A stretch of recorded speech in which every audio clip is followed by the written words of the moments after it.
여미 바이블 모세오경을 함께 읽고 계신 성도 여러분 안녕하세요.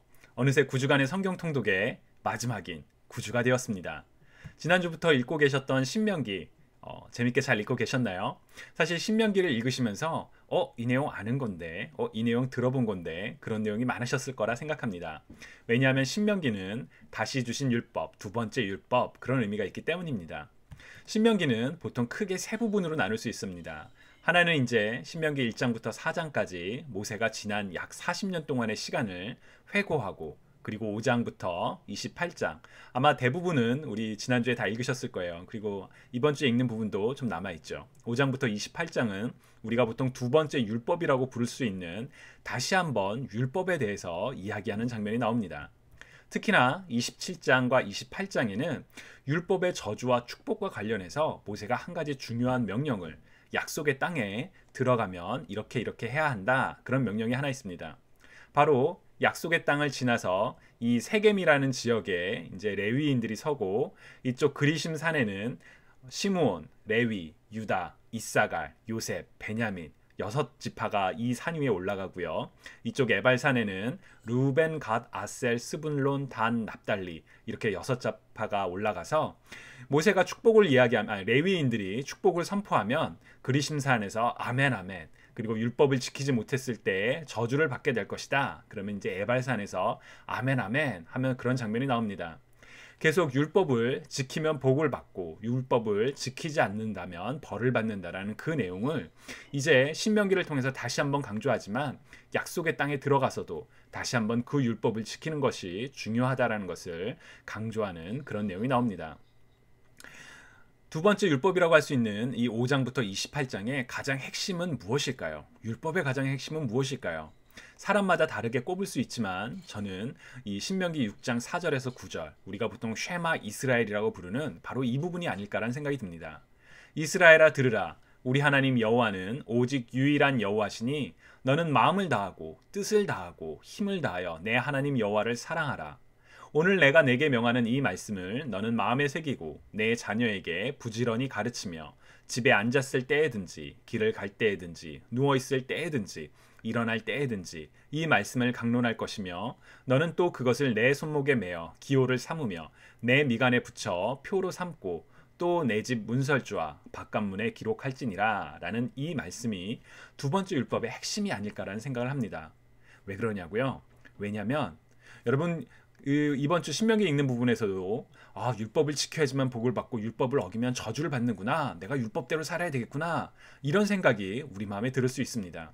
그러나 율법을 주신 가장 진정한 이유는 하나님께서 그 율법대로 우리가 율법을 지키면 복 받고 복 받으려니까 율법을 지켜야지, 그런 마음이 아니라 하나님을 사랑하는 마음, 정말 우리가 전심을 다해 하나님을 사랑하는 그 우리의 마음의 행동의 하나로서 하나님께서 주신 말씀을 따르는 것이 아닐까라는 생각이 듭니다. 즉 율법을 지키는 것 그 자체보다 더 중요한 것은 율법을 주신 하나님, 우리를 사랑하사 우리를 구원하시며 인도하신 그 하나님을 마음과 뜻과 힘을 다해 사랑하는 것, 그것이 어떨 보면 신명기의 가장 핵심이 아닐까, 그런 생각을 해봅니다.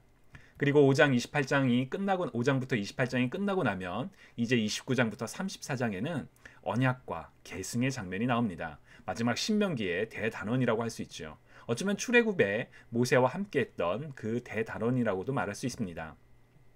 29장에서 30장에서는 이제 약속의 땅을 눈앞에 두고 모압 땅에서 다시 한번 언약을 체결합니다. 이스라엘은 약 38년 전에 시내산에서 하나님과의 언약을 맺었습니다. 그러나 불순종과 하나님 앞에 불평과 원망으로 인해 출애굽 1세대가 다 죽고 이제 출애굽 2세대만 그 약속의 땅에 들어가지요. 그래서 그 모압 땅에서 다시 한번 언약을 맺으며 하나님과의 관계를 확인합니다. 그리고 31장에서는 보통 여호수아에게 리더십이 계승됐다라고 이야기를 하는데, 31장을 읽어보시면 여호수아뿐만 아니라 레위인들에게 그 말씀을 선포해야 하는 그 역할을 가진 사람들에게 하는 내용도 나옵니다. 그래서 저는 이제 다음 세대에게로라고 이렇게 소제목을 붙였는데요. 여러분, 그동안의 광야에서의 여정이 마치고 이제 다음 세대에게로 리더십과 그 모든 것들을 넘기는 아름다운 순간의 모습들, 그리고 새로운 소망을 품는 그런 순간의 내용이 31장입니다. 그리고 마지막으로 이제 모세가 노래를 부르며 그리고 이스라엘을 축복하고 마침내 죽음에 이르는 그 장면이 이제 신명기를 끝이 나게 됩니다. 여러분 지금까지 그 슬라이드 배경이 하나 보이셨죠? 저 경치가. 이 경치가 어떤 경치냐면 모세가 그 약속의 땅에 들어가지 못하고 느보산에서 약속의 땅을 바라봤던 그 장면입니다. 느보산 위에서 찍은 장면이라고 하더라고요. 그동안 약 40년 동안 어찌 보면 모세의 그 여정, 그동안의 오랜 시간 동안에 그 하나님과 함께했던 모든 사명을 다 마치고 이제 약속의 땅을 바라보는 모세의 마음, 그 마음과 함께 신명기 마지막 부분을 읽으시면 좋겠습니다. 이번 주에 그 신명기를 읽으시면서 이 질문을 한번 해보셨으면 좋겠습니다. 나에게 율법이란? 신명기는 두 번째 율법이란 뜻입니다. 그래서 우리가 내용만을 읽다 보면 또 율법에 대한 뭐뭐 해라, 뭐뭐 하지 마라 이런 내용만 생각할 수도 있는데 율법의 참된 의미는 무엇일까요? 그리고 오늘을 살아가는 우리에게 율법은, 하나님께서 말씀으로 주신 그 율법은 어떤 의미가 있을까요? 그런 생각을 한번 해보시면 좋을 것 같습니다. 여러분, 그동안 9주간의 모세오경 함께 읽으시느라 너무 참 수고 많으셨습니다. 저도 혼자 읽었으면 몇 번 놓치고 못했었을 것 같은데 여러분들과 함께 읽는 우리 조에 그 조원분들이 계셔서, 그리고 격려해 주시는 조장님들이 계셔서, 그리고 우리 공동체가 있어서 이번 모세오경을 잘 읽을 수 있었던 것 같습니다.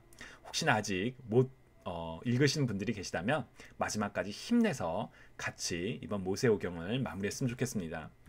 전체적으로 이 질문을 우리가 모세오경을 끝냈을 때 한번 생각해 보면 좋을 것 같습니다. 모세오경 읽기를 통해 만난 나의 하나님, 우리의 하나님은 누구인가? 창세기부터 시작하여 구약의 가장 위대한 구원 사건이라고 할 수 있는 출애굽 사건, 그리고 하나님께서 주셨던 그 율법과 광야에서의 생활, 그 읽기를 통해서 만난 나와 우리의 하나님을 생각하시면서 이번 모세오경 성경 통독을 우리가 같이 마쳤으면 좋겠습니다. 그리고 곧 이어 시작될 역사서에도 다시 한번 같이 힘내서 성경을 읽으면 좋겠습니다. 그럼 이번 모세오경 9주 마지막도 다 같이 화이팅!